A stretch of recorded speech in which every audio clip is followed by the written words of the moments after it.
আজকে প্রায় ১ মাস পর আমি একটা ভিডিও আপলোড করছি। বিশ্বাস করো আমি মানুষের জীবনে এত ওঠাপড়া হয়, তো সেই কারণে না আমি একটা ভিডিও আপলোড করতে পারিনি। বিশ্বাস করো যে আমার না গ্যালারিতে আর একটু জায়গা নেই যে আমি একটা ভিডিও রেকর্ড করব বা ছবি তুলব।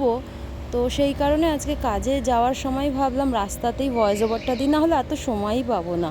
যাই হোক, এই কেকটার কথায় আসি। এই কেকটা কিন্তু ছিল একটা বাটার ক্রিম ফ্রস্টিংয়ের কেক।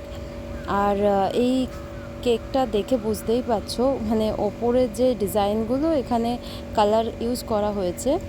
আর দ্বিতীয় কথা হচ্ছে যে আমি আগের ভিডিওতেও বলেছিলাম এত ডার্ক কালার জেনারেলি আমরা ইউজ করতে চাই না, কিন্তু এখানে কাস্টমারের একটা রিকোয়ারমেন্ট ছিল, তাই কারণেই।